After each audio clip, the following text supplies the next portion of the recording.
சேலம் அடுத்த பொன்னம்மாபேட்டையில் ரேஷன் கடையில் மண்ணெண்ணெய் வாங்க மொண்டி அடித்து சென்றபோது தள்ளுமுள்ளு ஏற்பட்டு மூதாட்டிகள் தடுமாறி கீழே விழுந்தனர். இதற்கு பலருக்கும் மாதந்தோறும் மண்ணெண்ணெய் கிடைக்காததே காரணம் என்று நுகர்வோர் குற்றம் சாட்டியுள்ளனர். சென்னை கோயம்பேடு சந்தையில் உரிமம் புதுப்பிக்காத 7 கடைகளுக்கு அங்காடி நிர்வாக அதிகாரிகள் சீல் வைத்துள்ளனர்.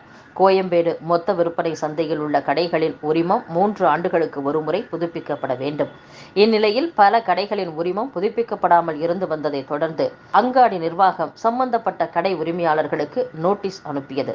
இருப்பினும் உரிமம் புதுப்பிக்காமல் இருந்ததால் அந்த கடைகளுக்கு சீல் வைக்க சென்னை பெருநகர் வளர்ச்சி குழும உறுப்பினர் செயல் அலுவலர் அன்சுல் மிஸ்ரா உத்தரவிட்டார். இந்த உத்தரவை தொடர்ந்து கோயம்பேடு சந்தை தலைமை நிர்வாக அலுவலர் இந்துமதி முன்னிலையில் 2021 முதல் 2023 வரை உரிமம் புதுப்பிக்காத 7 கடைகளுக்கு சீல் வைக்கப்பட்டுள்ளது.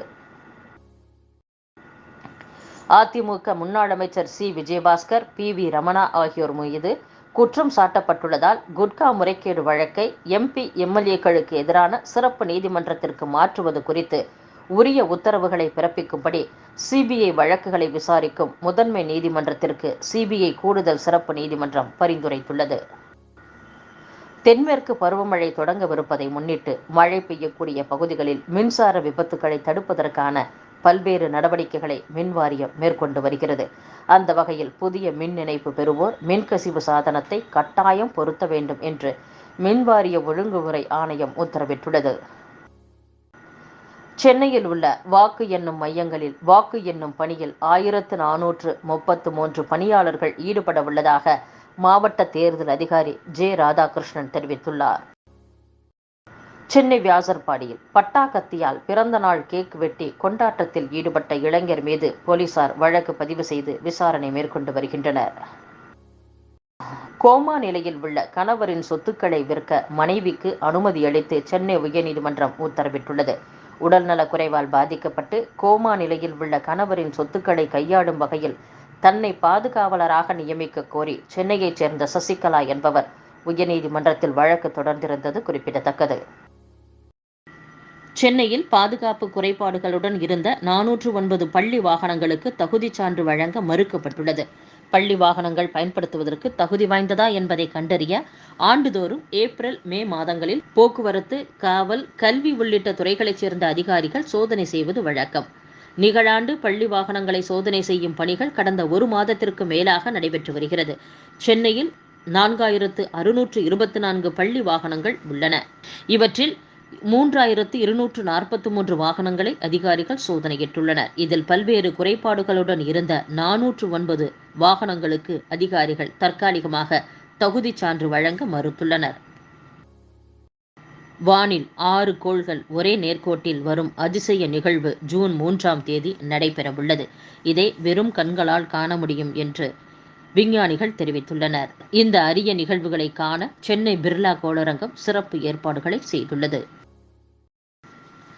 ஆவின் நிறுவனம் காலாவதியான பால் பொருட்களை விநியோகம் செய்வதாக கூறி முன்னாள் முதலமைச்சர் ஓ. பன்னீர்செல்வம் கண்டனம் தெரிவித்துள்ளார்.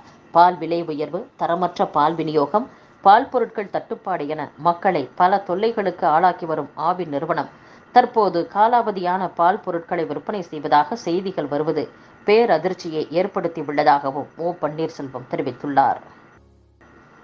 பயிர்க்கடன் உள்ளிட்ட விவசாயிகளின் கோரிக்கைகளை தமிழக அரசு உடனடியாக நிறைவேற்ற வேண்டும் என்று தமிழ் மாநில காங்கிரஸ் தலைவர் ஜி.கே. வாசன் வலியுறுத்தியுள்ளார். சென்னையில் இருந்து இலங்கை தலைநகர் கொழும்புவிற்கு விமானத்தில் கடத்த முயன்ற 23 லட்சம் ரூபாய் மதிப்பிலான வெளிநாட்டு பணத்தை அதிகாரிகள் பறிமுதல் செய்துள்ளனர். ஆர்டிஇ சட்டத்தின் கீழ் தனியார் பள்ளிகளில் இலவச சேர்க்கையை ஜூன் 3ஆம் தேதிக்குள் உறுதி செய்ய வேண்டும் என்று பெற்றோர்களுக்கு தனியார் பள்ளிகள் இயக்குனர் எம். பழனிசாமி அறிவுறுத்தியுள்ளார்.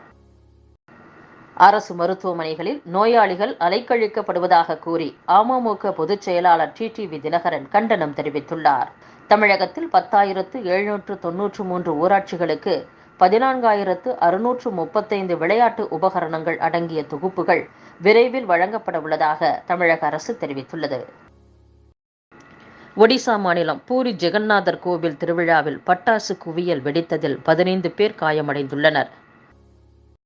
மேற்கு வங்க மாநிலத்தில் பாஜகவுக்கு ரசகுல்லா தான் கிடைக்கும் என்று அம்மாநில முதலமைச்சர் மம்தா பானர்ஜி தெரிவித்துள்ளார். மாநிலத்தில் காங்கிரஸ் மற்றும் மார்க்சிஸ்ட் கம்யூனிஸ்ட் கட்சிகளை புறக்கணிக்குமாறும் மம்தா பானர்ஜி மக்களை கேட்டுக்கொண்டுள்ளார். தேர்தல் முடிவடைவதற்கு முன்னரே ஒடிசாவில் கருத்து கணிப்பு வெளியிட்ட டிவி சேனல் மீது நடவடிக்கை எடுக்க தேர்தல் கமிஷன் உத்தரவிட்டுள்ளது. டெல்லியில் இதுவரை இல்லாத அளவு நேற்று ஒரே நாளில் 220 அழைப்புகள் வந்ததாக தீயணைப்புத்துறை இயக்குனர் அதுல் கார்க் தெரிவித்துள்ளார். தீபாவளி பண்டிகையை தவிர இதுவரை ஒரு நாளில் வந்த அதிகபட்ச அழைப்புகள் இதுதான் என்றும் அவர் தெரிவித்துள்ளார். பாலியல் வழக்கில் சிக்கியதால் வெளிநாட்டில் தலைமறைவாக இருக்கும் மதசார்பற்ற ஜனதா தள எம்பி பிரஜ்வல் ரேவண்ணா பெங்களூரு திரும்புவதற்கான விமான பயணச்சீட்டை பதிவு செய்துள்ளார்.